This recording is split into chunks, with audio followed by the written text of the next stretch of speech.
Hello mga yob! Welcome back to my vlog. Thank God it's a fine Saturday today, so this means makakagala na naman tayo. And for this vlog, I'm taking you to some places within and near Bacolod City that might pique your interest when you're planning to visit here. Samahan nyo kami. Arat na!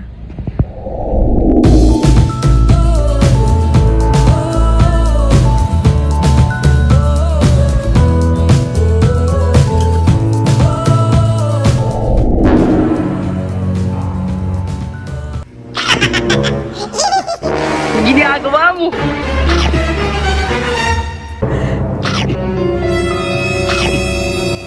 Leave nothing but footprints, take nothing but pictures, and bring nothing but memories. But you're eating here.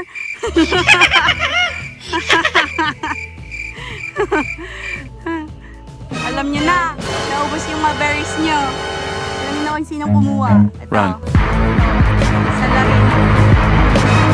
Mga berries.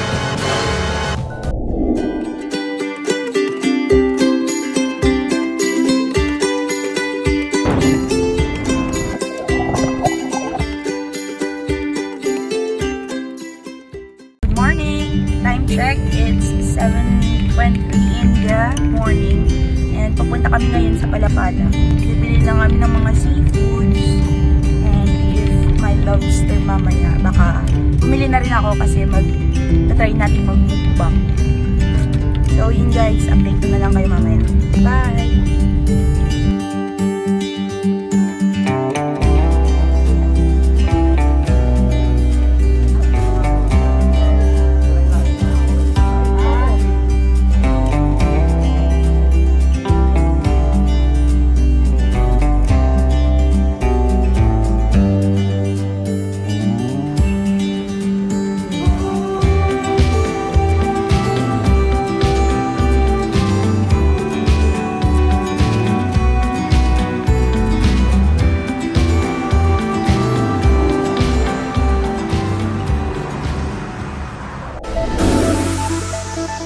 Guys, this is the new governance center or the City Hall of Bacolod City.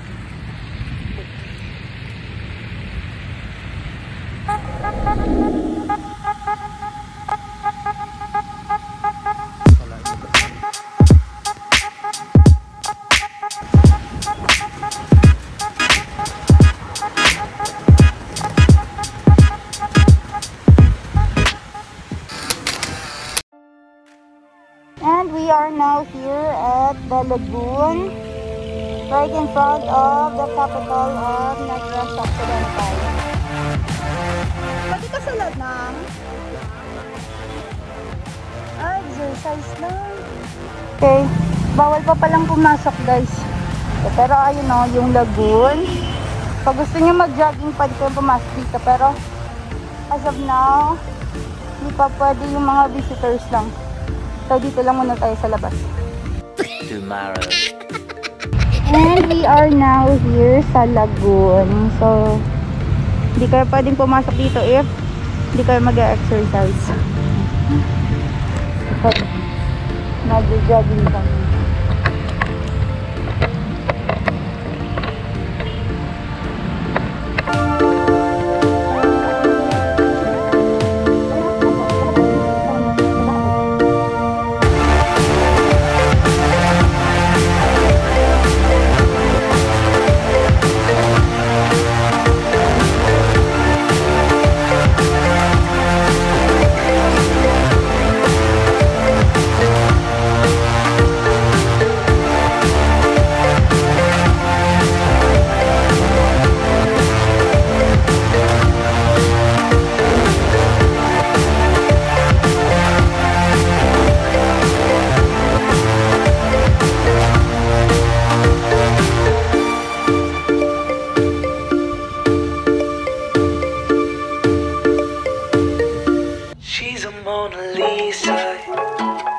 Everyone's lining up to see her.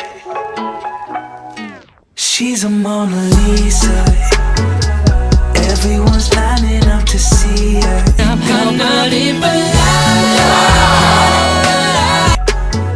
Whatever. Must be something about her features.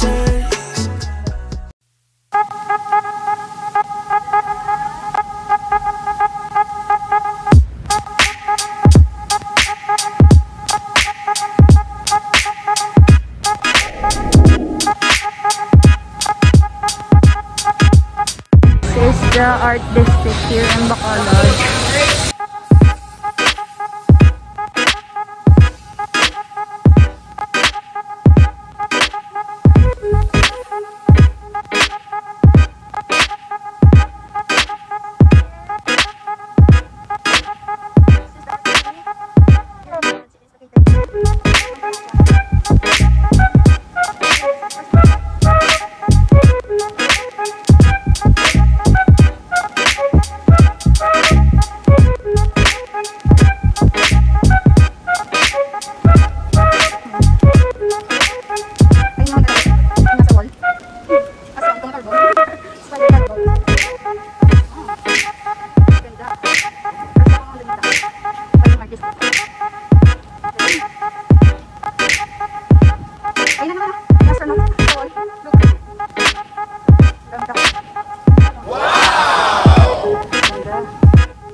Sa Bacolod Public Plaza.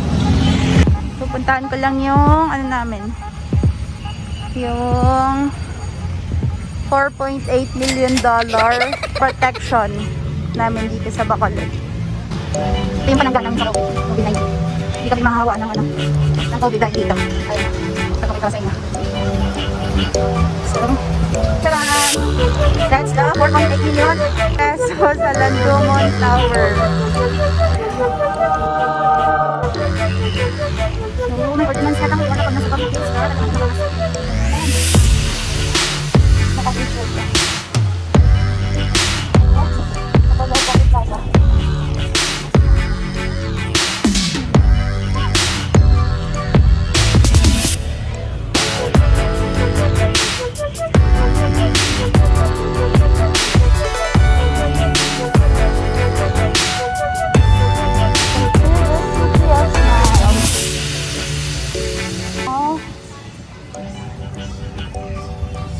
Beside the Bacolod Public Plaza is the San Sebastian Church.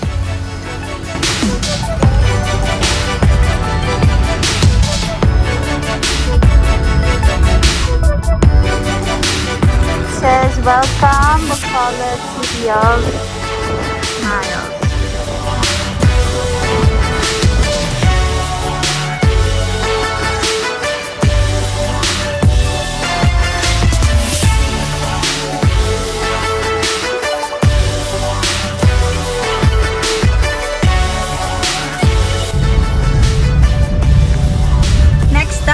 The Taj Mahal of Negros Occidental, which is the ruins.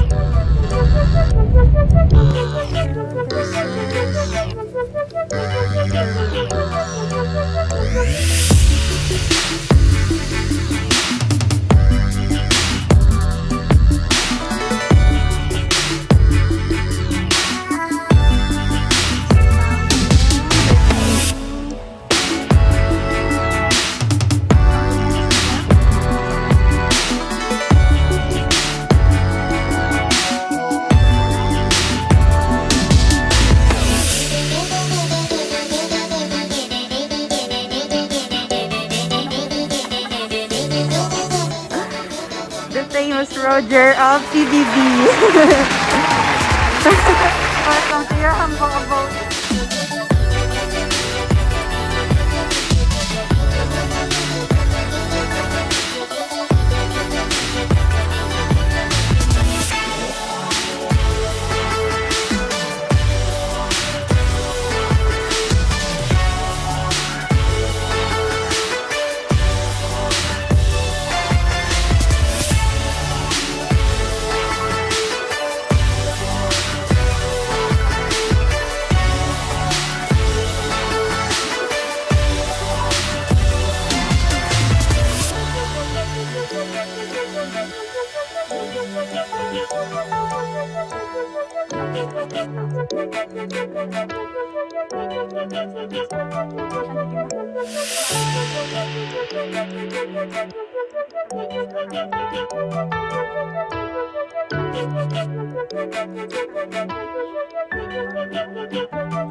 Titikman lang natin.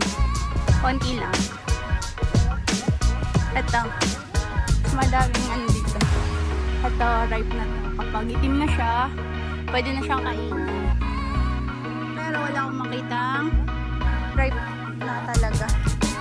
This one. Pwede na to.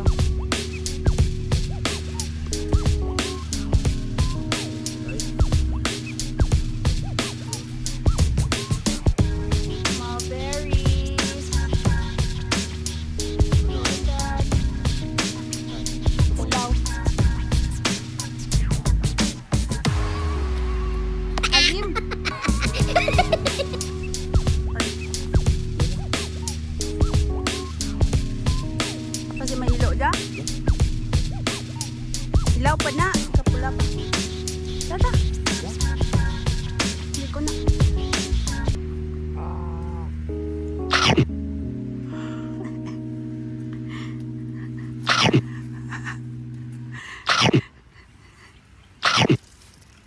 Leave nothing but footprints, take nothing but pictures, and bring nothing but memories, but you're eating here.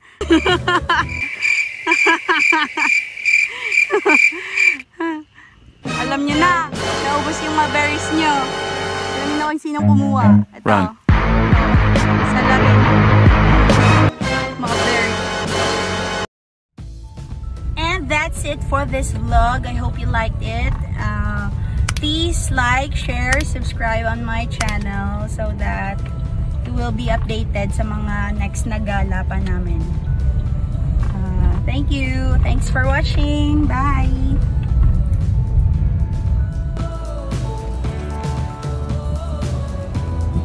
Mga plantitos and plantitos.